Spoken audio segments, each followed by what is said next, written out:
ఎందుకు ప్రేమించొద్దు అంటే మూడో పాయింట్ అంతము. మొదటి పాయింట్ ఏంటి? కాలము. రెండో పాయింట్ లోకము. ఇక మూడవది అంతము. లోకాన్ని ఎందుకు ప్రేమించొద్దు అంటే లోకపు నటన గతించుచున్నది.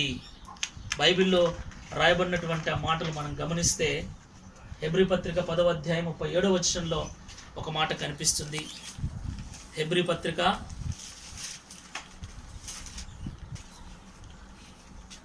ఇక కాలము బహు కొంచెముగా ఉన్నది, వచ్చుచున్నవాడు ఆలస్యము చేయక వచ్చును. ఆమేన్.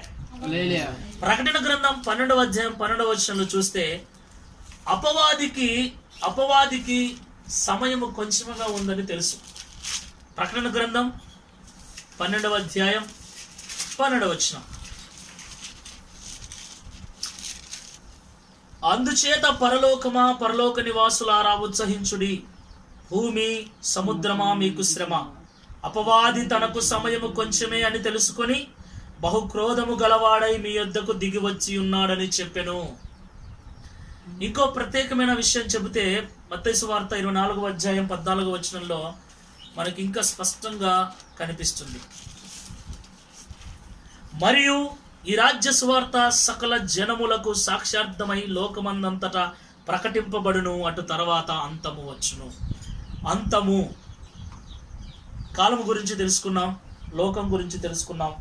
ఇప్పుడు అంతము గురించి తెలుసుకోవాలని చాలామందికి ఆశ. చాలామంది శాస్త్రవేత్తలు అనేక ప్రయోగాలు పరిశోధనలు చేస్తున్నారు, ఈ లోకం ఎప్పుడు అంతరించిపోతుంది అని. కొంతమంది ఇప్పటికే చాలా సినిమాలు కూడా తీశారు. 2012లో అంతం వస్తుందని, 2020లో అంతం వస్తుందని, 2050లో అంతం వస్తుందని. రీసెంట్గా ఈరోజు ఎన్నో తేదీ? ఏప్రిల్ 19. ఈ రోజుకి ఒక ప్రత్యేకత ఉంది. ఏంటంటే వాస్తవానికి ఈరోజు లోకం అంతమైపోవాలి. ఏప్రిల్ 19న ఒక భయంకరమైనటువంటి ఆస్ట్రాయిడ్, అంటే ఆకాశంలో ఉన్నటువంటి విశ్వంలో ఉన్నటువంటి అనేక గ్రహాలలో ఈ ఆస్ట్రాయిడ్లు అనేటివి చెదిరిపోయినటువంటి ఒక రాళ్ళ లాంటివి. ఈ ఆస్ట్రాయిడ్లలో ఒక ఆస్ట్రాయిడ్ ఈరోజు భూమిని ఢీకొంటుంది. ఈరోజు భూమిని ఢీకొనటం వల్ల భూమి అంతమైపోతుందని ఆ శాస్త్రవేత్తలు ప్రకటించారు ఒకానొక సందర్భంలో ఈ మధ్యలోనే. అయితే మరలా వాళ్ళు ఏం చేశారంటే ఏప్రిల్ 19న అంటే ఈ దినమున భూమిని ఢీకొనవలసినటువంటి ఈ ఆస్ట్రాయిడ్ భూమిని ఢీకొనకుండా కొన్ని వేల కిలోమీటర్ల దూరం నుండి భూమికి దూరంగా భూమిని దాటుకొని వెళ్ళిపోతుంది, కాబట్టి భయపడాల్సిన పని లేదు అని మళ్ళీ ఒక స్టేట్మెంట్ ఇచ్చారు నాసా వాళ్ళు. నేను ఎందుకు ఈ విషయాలు చెబుతూ ఉన్నానంటే ఈ భూమి అంతమైపోతుంది, లేక ఈ లోకం అంతమైపోతుంది, ఈ విశ్వం అంతమైపోతుంది అని బైబిల్లో రాయబడినటువంటి విషయాలను బట్టి ఎప్పుడు అంతమైపోతుంది. మన దేశంలో కూడా కొంతమంది భక్తులు, అంటే లైక్ వీరబ్రహ్మం గారు చెప్పిన కాలజ్ఞానం రాసిన కాలజ్ఞానంలో రాయబడిన వాటిని బట్టి కూడా కావచ్చు, బైబిల్లో రాయబడినటువంటి విషయాలను బట్టి కూడా కావచ్చు, ప్రకృతిలో జరుగుతున్నటువంటి విషయాలను బట్టి కూడా కావచ్చు, లోకం ఎప్పుడు అంతమైపోతుంది అన్నటువంటి విషయాన్ని గురించి చాలా చర్చలు జరుగుతూ ఉన్నాయి, చాలా ప్రయోగాలు జరుగుతున్నాయి. చాలామంది శాస్త్రవేత్తలు అనేకమైన అధ్యయనాలు చేస్తూ ఉన్నారు. వాళ్ళు కొంతమంది డేట్లు కూడా ఫిక్స్ చేస్తున్న, పలాని డేట్న అంతమైపోవచ్చు బహుశా ఇలాగా. అయితే 2000 సంవత్సరాల క్రితం యేసుక్రీస్తు ప్రభులు వారు భూమి మీద ఉన్నప్పుడే శిష్యులకు ఈ డౌట్ వచ్చింది.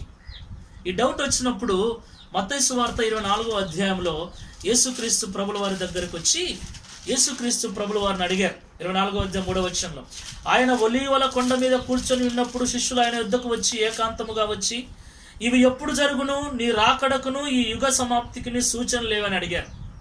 ప్రభువా, ఈ యుగ సమాప్తి ఎప్పుడు, ఈ యుగము, ఈ లోకము ఎప్పుడు అంతమైపోతుంది, ఈ లోకం అంతమైపోవటానికి సూచనలు ఏంటి, మాకు వివరించమని యేసు ప్రభుని అడిగినప్పుడు యేసు ప్రభుల వారు అనేకమైన విషయాలు అక్కడ చెప్పాడు. యుద్ధాలు జరుగుతాయని, భూకంపాలు వస్తాయని, జనము మీదికి జనము, రాజ్యము మీదికి రాజ్యము లేస్తుందని అనేక విషయాలను యేసుక్రీస్తు ప్రభుల వారు తెలియపరిచాడు. అనేకులు మరి మోసం చేస్తారని భక్తి పేరట అనేకులు దేవుని పేరట మోసం చేస్తారని శిష్యులకు తెలియపరుస్తూ ఇవన్నీ జరుగుతూ ఉన్నప్పుడు మీరు గమనించాల్సింది ఏంటంటే ఇక అంతము దగ్గరగా ఉంది అని మీరు గమనించాలి. ఆమేన్. ప్రభు చెప్తున్న సూచనలు ఏంటంటే అంతముంది. ఎందుకంటే ప్రతిదానికి సమయం ఉంది. ప్రారంభానికి సమయం ఉంది, అంతానికి సమయం ఉంది. ఎక్స్పైరీ డేట్ అంటారు. Expiry date. ఒక వస్తువును తయారు చేసినప్పుడు ఇది ఇన్ని సంవత్సరాల వరకు మన్నిక వస్తుంది, ఇన్ని సంవత్సరాల తర్వాత ఇది ఇక పాడైపోతుంది. ఎక్స్పైరీ డేట్ ఖచ్చితంగా ఉంటుంది. ఇప్పుడు మనము ఏ వస్తువు కొన్న, ఒక సబ్బు కొంటే ఆ సబ్బు ఎప్పుడు పుట్టింది, ఆ సబ్బును ఎప్పుడు తయారు చేశారు, ఎంతవరకు ఈ సబ్బులో పవర్ ఉంటుంది, ఎంతవరకు ఈ సబ్బును వాడాలి, ఏ డేట్ తర్వాత ఈ సబ్బు వాడకూడదు అని ముందే రాయబడి ఉంటుంది. మ్యానుఫ్యాక్చర్ డేట్ ఉంటుంది, ఎక్స్పైరీ డేట్ ఉంటుంది. సబ్బు వాడినా ఉంటుంది, ఏదైనా ఒక వస్తువు వాడినా ఉంటుంది, ఏదైనా సరే ఎక్స్పైరీ డేట్ ఖచ్చితంగా ఉంటుంది. ఎక్స్పైరీ డేట్ లేకుండా ఏది ఉండదు.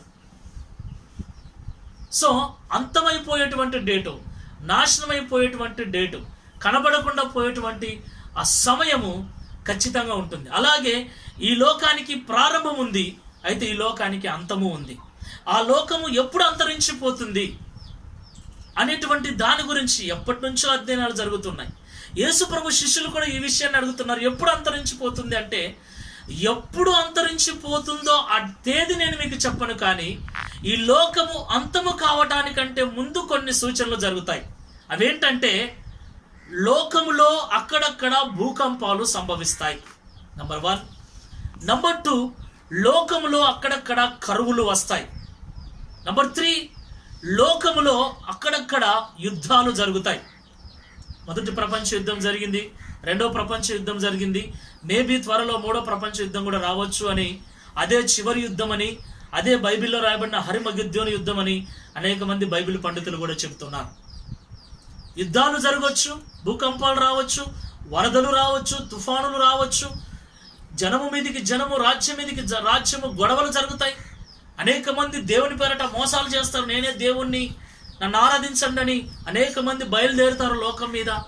ఇలాంటివన్నీ జరుగుతున్నప్పుడు మీరు గుర్తు చేసుకోవాల్సింది ఏంటంటే, ఇక అంతము తొందరలో ఉంది. ఆమేన్. ప్రియులారా, జరుగుతున్నటువంటి సంఘటనలు, రాయబడిన సంఘటనలు మనం గమనిస్తే నిశ్చయముగా ఇప్పుడు చెప్పినవన్నీ కూడా జరుగుతున్నాయి. యుద్ధాలు జరిగాయి, జరుగుతూ ఉన్నాయి, భూకంపాలు వస్తూ ఉన్నాయి, సునామీలు, వరదలు వస్తూ ఉన్నాయి. అనేక చోట్ల అనేక మంది గొడవలు పడుతున్నారు. మధ్యలో ఢిల్లీలో అనేక మంది కొట్టుకున్నారు, చనిపోయారు. అనేక తెగుళ్ళు లోకంలోకి వచ్చాయి. ప్రస్తుతం మనం కరోనా వైరస్ అనే తెగుళ్ళతో, ఆ వైరస్తో పోరాడుతూ ఉన్నాం. ప్రపంచంలో అనేక తెగుళ్ళు, అనేక రోగాలు, అనేక వ్యాధులు, అనేక యుద్ధాలు, అనేక భూకంపాలు, అనేక వరదలు, అనేక సునామీలు, అనేక రకాల భయంకరమైన పరిస్థితులన్నీ కూడా లోకంలో ఉన్నాయి. ఇప్పుడు భక్తులు ఎక్కువైపోయారు. నేనే దేవుణ్ణి, నన్ను ఆరాధించండి అని చెప్పుకునే వాళ్ళు చాలామంది ఎక్కువైపోయారు. ఇలాంటి భయంకరమైన పరిస్థితులు వచ్చినప్పుడు మీరు గుర్తుంచుకోవాల్సింది ఏంటంటే, ఇక అంతము తొందరలోనే ఉంది. అదే మాట ఇందాక హెబ్రీ పత్రికలో చదువుకున్నాం, కాలము కొంచెమే. కొరింథీయులకు మొదటి పత్రిక 7వ అధ్యాయంలో చదువుకున్నాం, కాలము సంకుచితమై ఉంది. కాలము సంకుచితమై ఉంది. దేనికి కొంచెముగా ఉంది? కాలం దేనికి కొంచెముగా ఉంది అంటే, లోకం అంతం కావటానికి కొంచెమే ఉంది. సమయం లేదు, ఇక ఎక్కువ సమయం లేదు. ఇప్పుడు పెళ్లి కాకుండా ఉన్న వాళ్ళకి పెళ్ళి అవుతుందో లేదో తెలియదు, పెళ్ళైన వాళ్ళు పిల్లలు పుడతారో లేదో తెలియదు, కొనుక్కున్నది దాన్ని అనుభవిస్తామో లేదో తెలియదు, సంపాదించిన దాన్ని అనుభవిస్తామో లేదో తెలియదు. ఇవన్నీ జరగక ముందే లోకం అంతమైపోవచ్చు. సమయం కొంచెముగా ఉంది. ప్రభు అంటున్నాడు, ఇవన్నీ జరుగుతున్నాయా? యేసు ప్రభు చెప్పినప్పుడు అవన్నీ జరగలేదు, కానీ ప్రస్తుతం మనము యేసు ప్రభు చెప్పినప్పటి నుంచి ఈ దినం వరకు, ఈ సంవత్సరం వరకు మనం చూస్తే ఇవన్నీ కూడా జరిగాయి, జరుగుతూ ఉన్నాయి కూడా. అంటే దీని అర్థం ఏంటి అంటే, 24వ అధ్యాయం మత్తయి సువార్త 32వ వచనంలో చూస్తే, అంజూరపు చెట్టును చూచి ఒక ఉపమానము నేర్చుకునుడి. అంజూరపు కొమ్మ లేతదై చిగురించినప్పుడు వసంతకాలం ఇక సమీపముగా ఉన్నదని మీకు తెలియను. ఆ ప్రకారమే మీరు ఈ సంగతులను జరుగుతా చూచినప్పుడు ఆయన సమీపముగా ఉన్నాడని, ద్వారము దగ్గరే ఉన్నాడని తెలుసుకొనుడి. ఇవన్నీ జరుగు వరకు ఈ తరము గతించదు. ఇవన్నీ జరుగు వరకు ఈ తరము గతించదు. ఆమేన్. అంటే ఇవన్నీ జరిగితేనే అంతమైపోతుంది. అంటే ఇప్పుడు ఇవన్నీ జరుగుతున్నాయంటే అంతము దగ్గట్లో ఉంది, అంతము దగ్గరలో ఉంది, అంతము సమీపముగా ఉంది. అంతమైపోతుంది ఏమో, మేబీ ఎప్పుడైనా జరగచ్చు. చివరిగా ప్రభు చెప్పిన మాట 14వ వార్త, ఈ రాజ్య సువార్త సకల జనులకు సాక్షార్థమై లోకమందంతటా ప్రకటించబడును, అటు తర్వాత అంతము వచ్చును. అన్నిటికంటే ప్రాముఖ్యమైన సూచన ఏంటంటే, యేసుక్రీస్తు ప్రభుల వారి గూర్చినటువంటి సువార్త, పరలోక రాజ్యమును గురించినటువంటి శుభవార్త లోకమంతా ప్రచారం చేయబడాలి. అంటే లోకములో ఎన్ని దేశాలు ఉన్నాయి? 200కు పైగా దేశాలు ఉన్నాయి. ఈ దేశాలన్నిట్లో కూడా సువార్త వినిపించబడాలి, ప్రకటించబడాలి. ఇప్పుడు క్రైస్తవ అధ్యయనాల ప్రకారము ప్రపంచంలో ఉన్న ఆల్మోస్ట్ అన్ని దేశాలలో సువార్త వినిపించబడుతూ ఉంది. అన్ని దేశాలకు టీవీ మాధ్యమాల ద్వారా, ఆరాధన టీవీ, శుభవార్త టీవీ, శుభ సందేశ్, ఇలాగా అన్ని భాషలలో అన్ని దేశాలకు కూడా అన్ని ప్రాంతాలకు ఈనాడు టెలివిజన్ ఎవరి దగ్గర అయితే ఉందో, సెల్ ఫోన్ ఎవరి దగ్గర అయితే ఉందో, ఆ మాధ్యమాల ద్వారా దేవుని యొక్క సువార్త ప్రపంచమంతా ప్రకటించబడుతుంది. ఈ లెక్క ప్రకారంగా ఇక రాబోతున్నది ఏంటి? అంతము. కాలం కొంచెమే ఉంది. ఎంత కొంచెం ఉంది? బహు కొంచెముగా ఉంది. లోకం అంతం కావటానికి సమయం కొంచెమే ఉంది. మరి కొంచెం సమయంలో మనమేం చేయాలి? లోకము అంతమైపోయే ఈ లోకాన్ని మనం ప్రేమించకూడదు. అంతరించిపోయే ఈ అందాలను మనం ప్రేమించకూడదు. అంతరించిపోయే ఈ శరీరాశలలో మనం పడిపోకూడదు. అంతరించిపోయే ఈ లోకాశలలో, ఈ నేత్రాశలలో మనము పడిపోకూడదు. వాటిలో పడిపోయి మన జీవితాన్ని పాడు చేసుకుంటే మనము కూడా అంతమైపోతాము. అదే ప్రభు చెప్తున్నాడు. అంతము సమీపముగా ఉంది. ఆ అంతరించిపోకుండా, ఆ అంతము దగ్గర పడింది. ఇప్పుడా అప్పుడా అన్నట్లుగా ఏమో, ఏమైనా జరగచ్చు. అయితే ఒక నిరీక్షణ ఏంటంటే ప్రియులారా, లోకము అంతము కావటానికంటే ఒక్క నిమిషం ముందు, జాగ్రత్తగా వినండి, ఈ లోకం అంతం కావటానికి, అంటే అంతము అంటే ఒకటేసారి భూకంపం వచ్చో, ఒకటేసారి వరదలు వచ్చో, ఒకటేసారి అగ్ని కురిసో మొత్తం నాశనం అయిపోతుందని కాదు అంతం అంటే అర్థం.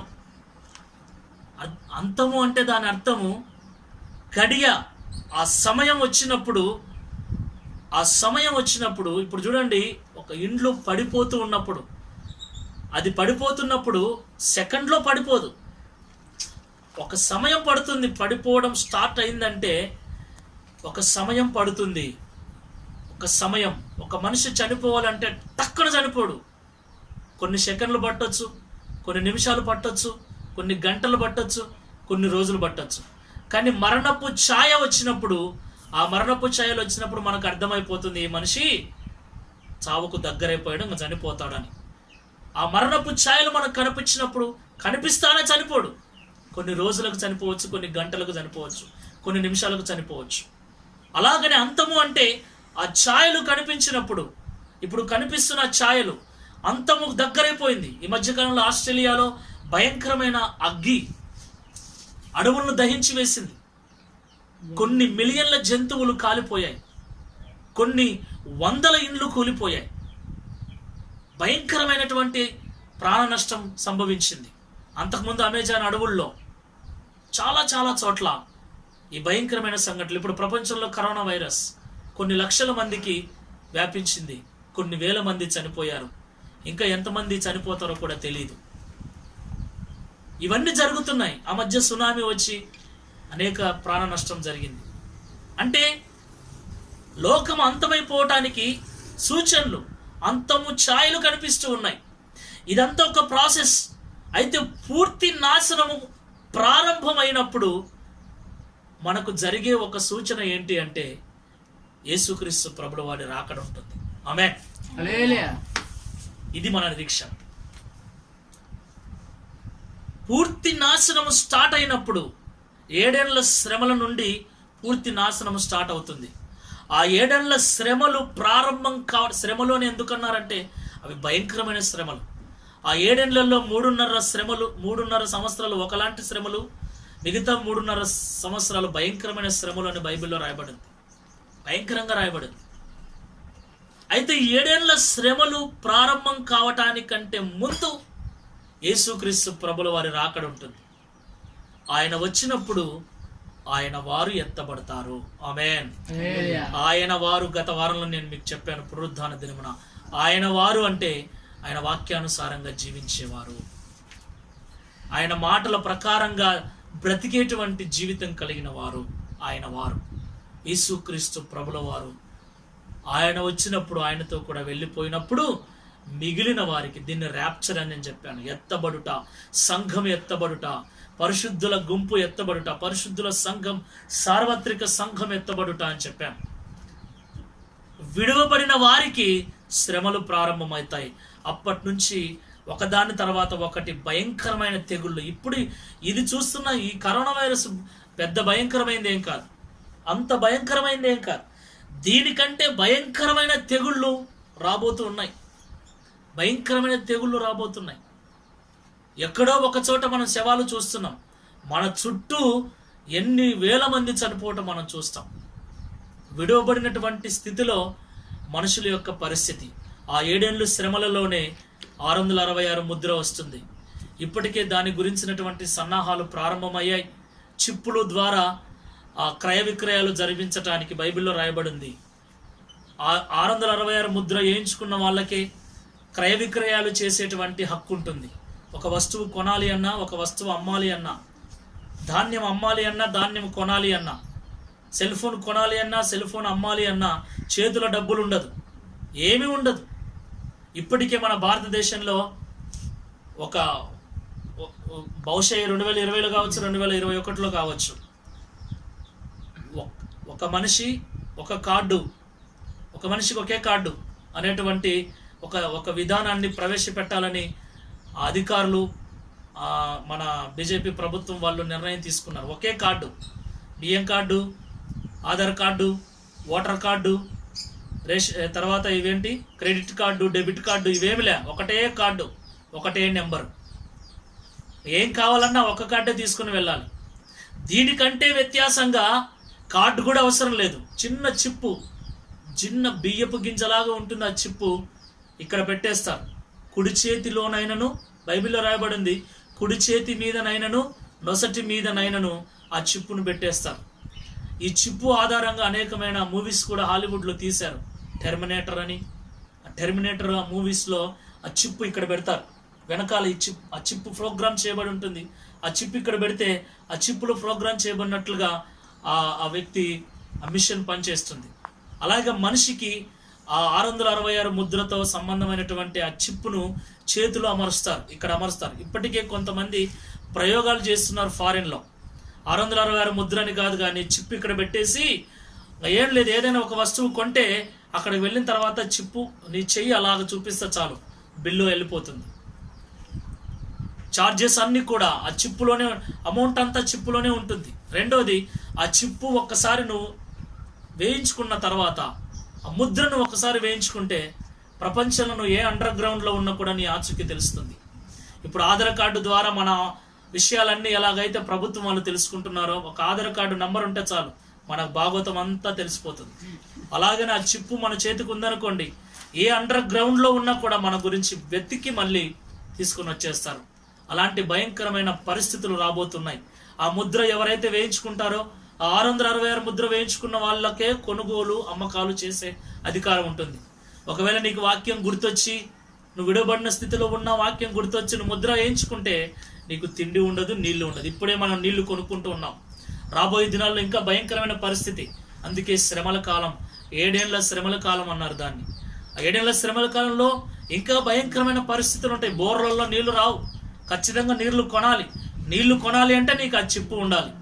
ఆ చిప్పు లేకపోతే నీళ్లు ఉండవు, ఆ చిప్పు లేకపోతే ఆహారము ఉండదు. ఏమి కొనలేవు, ఏమి అమ్మలేవు. ప్రకటన గ్రంథంలో ఆ మాట స్పష్టంగా రాయబడింది. మనం చూస్తే కనిపిస్తుంది ఆ మాట.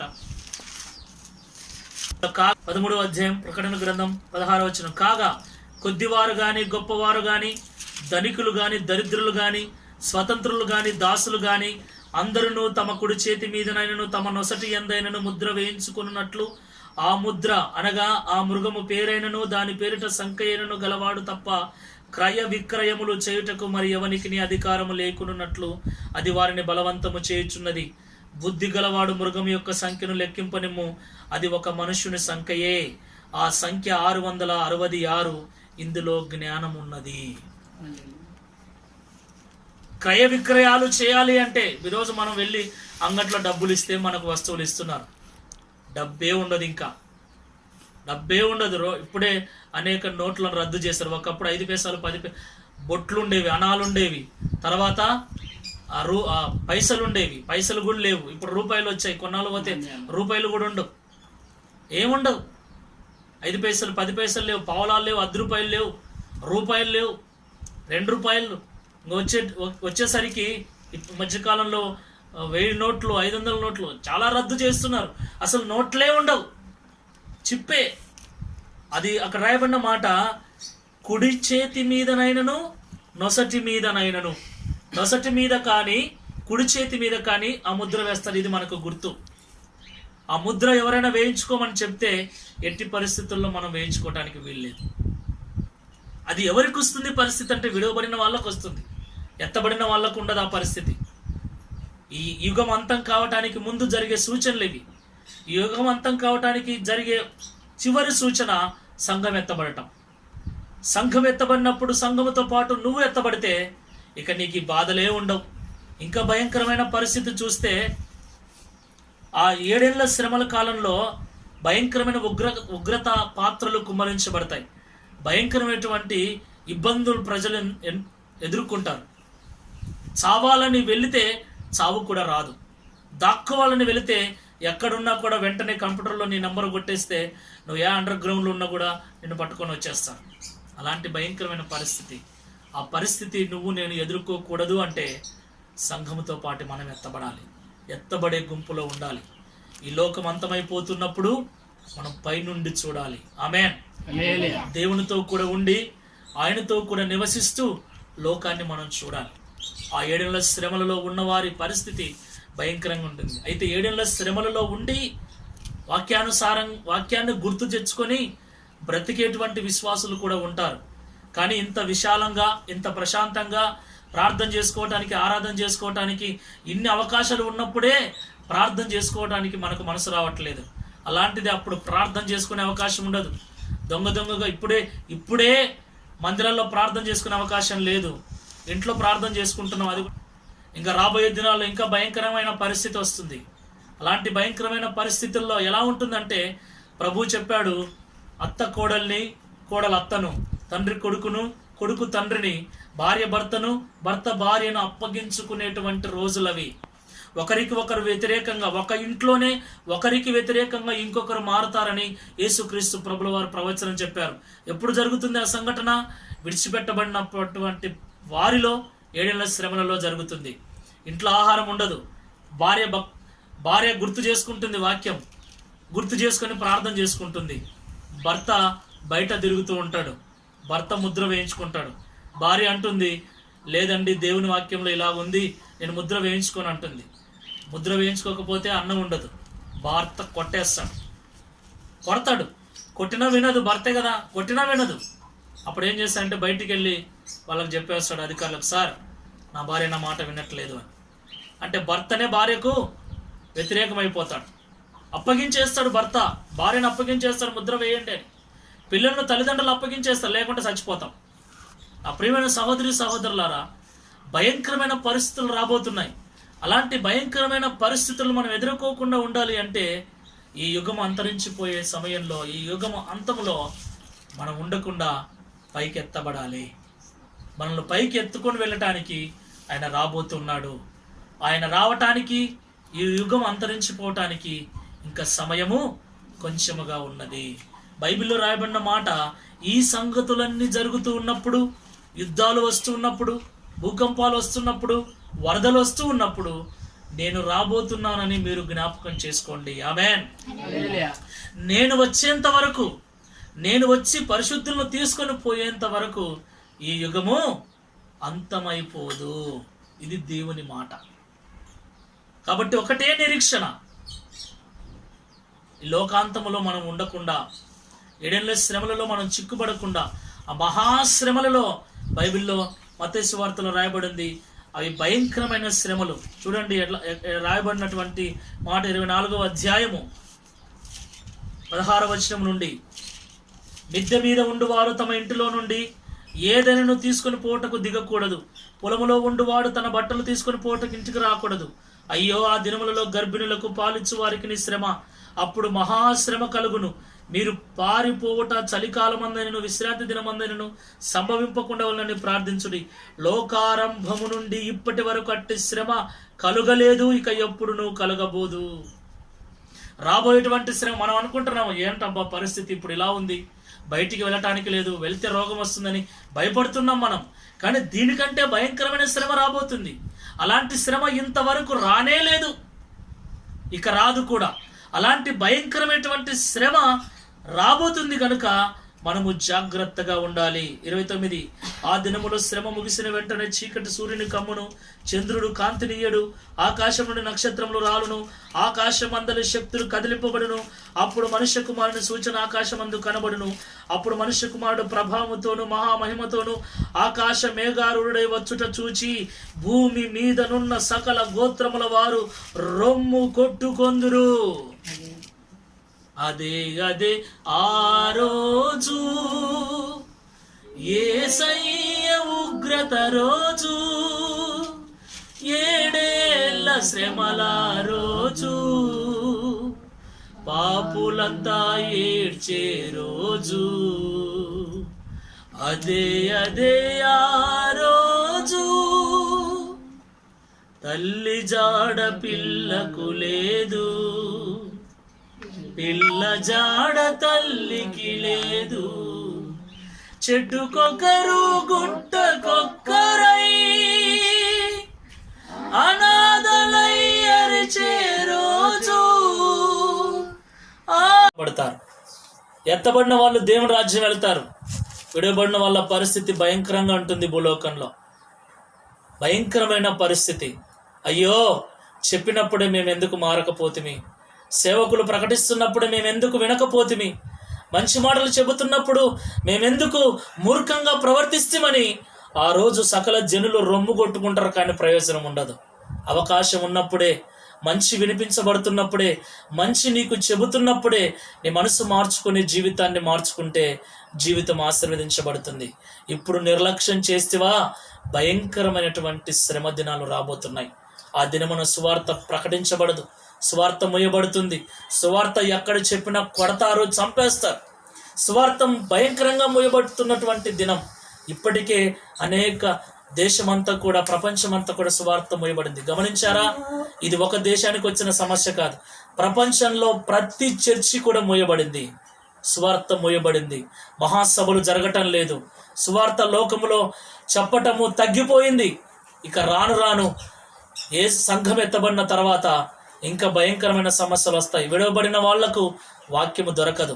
అంతవరకు అక్కడక్కడ విడివిడిగా విన్నటువంటి ఆ వాక్యాలే, ఒక చెవు పెట్టి ఇంకో చెవు లోకంలో పెట్టి విన్న వాక్యాలే గుర్తుకొస్తాయి. గుర్తుకొచ్చినటువంటి ఆ వాక్యాలు విన్నప్పుడు, గుర్తుకొచ్చినప్పుడు అయ్యో ఎంత పని అయిపోయింది, ఎంత పని జరిగింది, నేను విడిచిపెట్టబడ్డానే, ఇంత భయంకరమైన పరిస్థితులు నేను ఉన్నానే, ఆ రోజే వింటే బాగుందినే అని రొమ్ములు కొట్టుకున్నా కూడా ఆ రోజు ప్రయోజనం ఉండదు, ఎటువంటి ప్రయోజనం ఉండదు. యేసుక్రీస్తు ప్రభుల వారు ఏ మాత్రము కూడా జాలి, దయ, కనికరము చూపించడు. కఠినంగా నీవెవరో నాకు తెలియదని ప్రకటిస్తాడు. ప్రభువా, నేను ప్రభువాని కానుకలు ఇచ్చాను, నేను ప్రభువా దశభాగాలు ఇచ్చాను, నేను ప్రభువా వాక్యం ప్రకటించాను, నేను ప్రభువా స్వస్థతలు చేశాను, నేను ప్రభువా అద్భుతాలు చేశాను, నేను ప్రభువా నీ మందిరానికి చందా వేశాను. ఇవన్నీ చేసావు, కానీ నా వాక్యానుసారంగా నువ్వు జీవించలేదు, పో, నువ్వెవరో నాకు తెలియదు అంటాడు దేవుడు. కఠినంగా మాట్లాడతాడు. అలాంటి భయంకరమైనటువంటి దినాలు రాబోతున్నాయి. అవి యుగాంతమందు జరిగేటువంటి భయంకరమైన సంఘటనలు. ఆ భయంకరమైన సంఘటనలో మనం ఉండకూడదంటే యేసు ప్రభు వచ్చినప్పుడు మనం ఎత్తబడాలి. ఆ పరిశుద్ధుల గుంపులో మనం వెళ్ళిపోవాలి. అంతే. విడిచిపెట్టబడిన వారి కంటే, ఏడేళ్ల శ్రమలలో నిలిచి ఉండే వారి కంటే, యుగాంతమందు నిలిచి ఉన్న వారి కంటే, ఆ భయంకరమైన అపాయకరమైన కాలములలో నిలిచి ఉన్న వారి కంటే యేసుక్రీస్తు ప్రభుల వారు వచ్చినప్పుడు ఆయనతో కూడా ఎత్తబడిన వారు ఎంతో మేలు.మైన సహోదరి సహోదరులారా, కాలము సంకుచితమైంది, లోకము అంతము కాబోతోంది. ఇలాంటి పరిస్థితుల్లో క్రైస్తవునిగా నీవు నేను చేయవలసింది ఏంటంటే మితముగా జీవించటం. ఏది మనది కాదు. అబ్రహాము తాను జీవించినన్ని దినాలు గుడారాలలోనే జీవించాడు. ఎందుకు గుడారాలలో జీవించాడు? అబ్రహాముకి ఇల్లు కట్టుకోవడానికి డబ్బులు లేదా? బంగారము, ధనవంతుడు, బైబిల్లో ఐశ్వర్యవంతుడు అబ్రహాం. కానీ తనకు అంత డబ్బున్న, అంత బంగారం ఉన్నా ఎక్కడ కూడా ఒక ఇండ్లు, స్థిరమైన ఇండ్లు మనలాగా స్లాబులు వేసుకొని, గరండాలు వేసుకొని, పిల్లర్స్ వేసుకొని స్టాండర్డ్గా ఎక్కడ కూడా ఒక ఇండ్లు కూడా నిర్మించుకోలేదు అబ్రహాం. అతడు నిర్మించుకోలేదు. అబ్రహాము భార్యకు నేను పోయిన తర్వాత నా భార్య పిల్లలు బాగుండాలని భార్య పిల్లలకు కూడా కట్టియలేదు. భార్య కూడా ఆశించలేదు, కొడుకైన ఇస్సాకు కూడా ఆశించలేదు. కానీ మనము మన దగ్గర లేకపోతే అప్పు తెచ్చుకోనైనా సరే పిల్లర్స్ వేసుకొని, స్లాబులు వేసుకొని బిల్డింగులు కట్టుకుంటూ ఉన్నాం. ఎందుకు నేను ఈ విషయాలు చెప్తున్నానంటే కట్టుకోవడం తప్పు అని కాదు. దానివల్ల ప్రయోజనం ఏంటి? అబ్రహాము ఎందుకు గుడారాలలోనే నివాసం చేశాడు? పరిశుద్ధ గ్రంథం రాయబడి ఉంది, హెబ్రీ పత్రిక 11వ అధ్యాయంలో. చనిపోయేంత వరకు గుడారాలలోనే. ఎందుకంటే ఒకరోజు విడిచిపెట్టిపోయే వీటి కోసం నేను ఎందుకు ప్రాకులాడాలి? ఒకరోజు అన్నిటినీ విడిచిపెట్టిపోయే దానికోసం నేను ఎందుకు ఇంత కష్టపడాలి, ఇన్ని ఇబ్బందులు తెచ్చుకోవాలి? అన్నీ ఒకరోజు నేను విడిచిపెట్టాలి కదా అని గుడారాలలోనే తన జీవితాన్ని కొనసాగించాడు. దేనికోసం ఎదురు చూశాడు తెలుసా?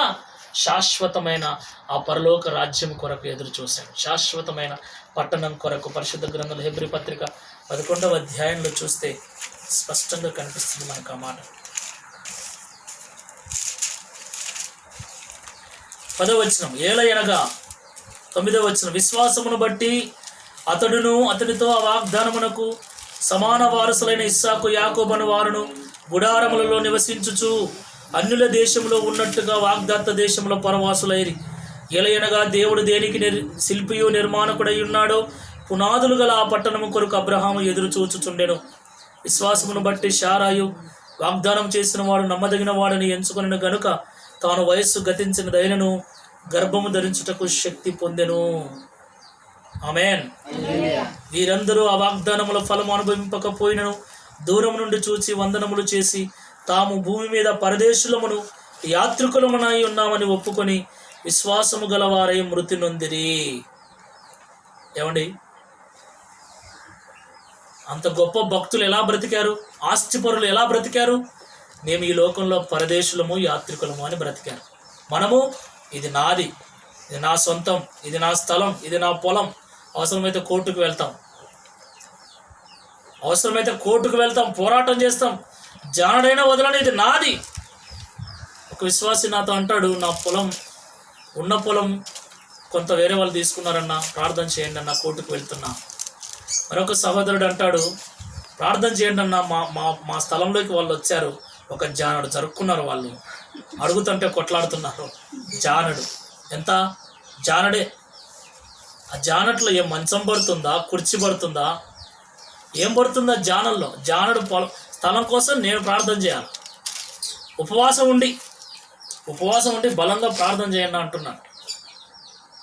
వీళ్ళు జానడు. అసలు ఈ లోకమే మాది కాదు, మేము పరదేశులం, మా దేశం ఇది కాదు.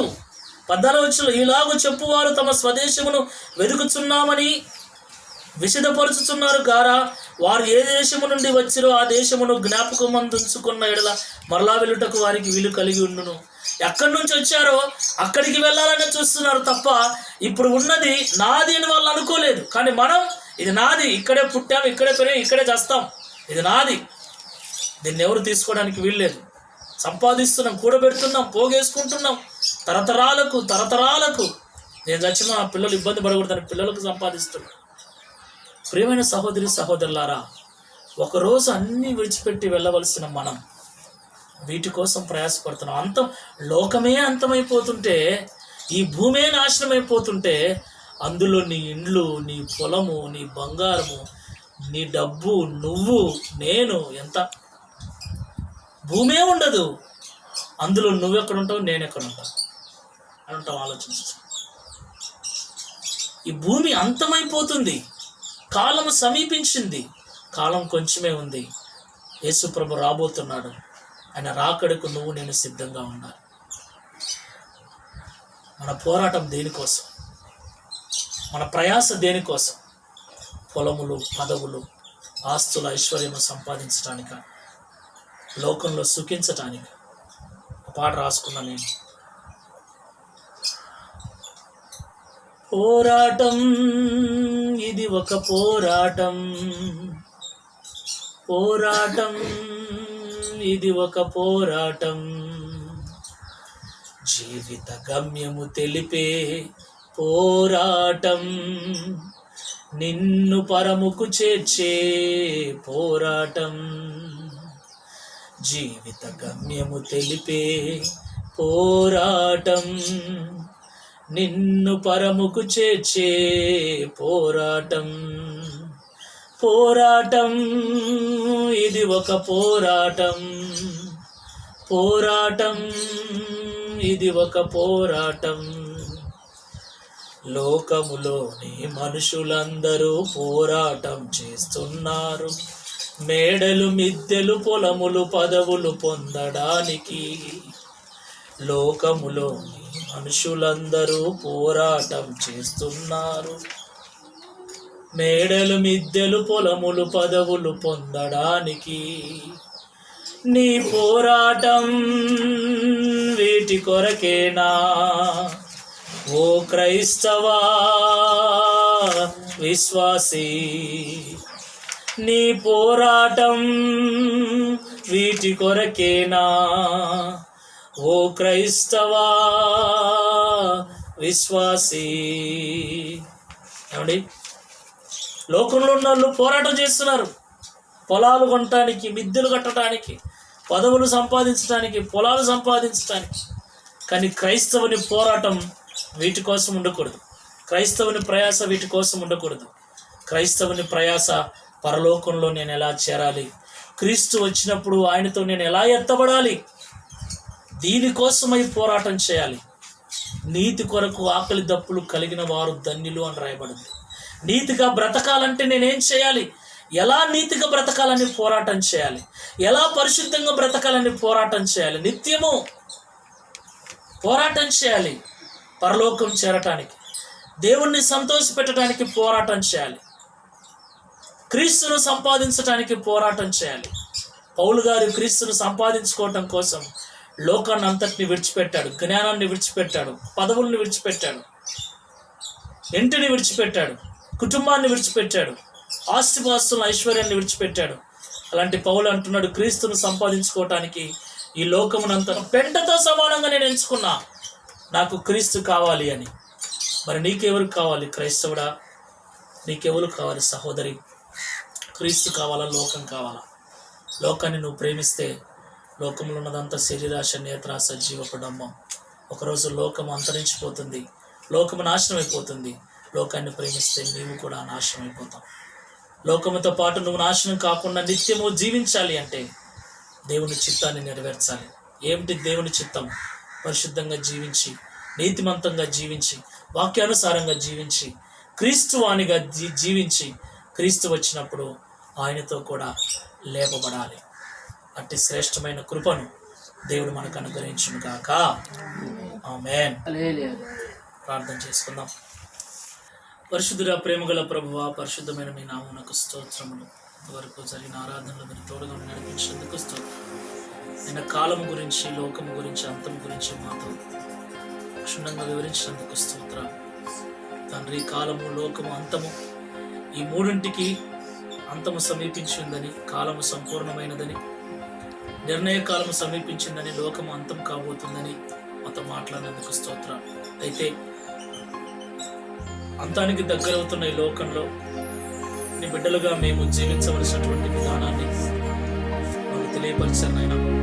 లోకాశల్లో పడిపోకూడదని, లోకాన్ని ప్రేమించకూడదని, శరీరాశను, నేత్రాశను, జీవపు డంబమును మేము ప్రేమించకూడదని, ఈ లోకంలో మాకున్నది దేనిని కూడా మా సొంతం, ఇది మాది అనే వ్యామోహంతో మేము బ్రతకకూడదని, ఎప్పుడైనా ఏ క్షణంలోనైనా విడిచిపెట్టడానికి సిద్ధంగా ఉండాలని మీరు మాతో మాట్లాడినందుకు స్తోత్రాలు. అటు కృప, నటి మనసు మాకు అనుగ్రహించమని త్వరగా రానే ఉన్న యేసు నామములో ప్రార్థిస్తున్నాం.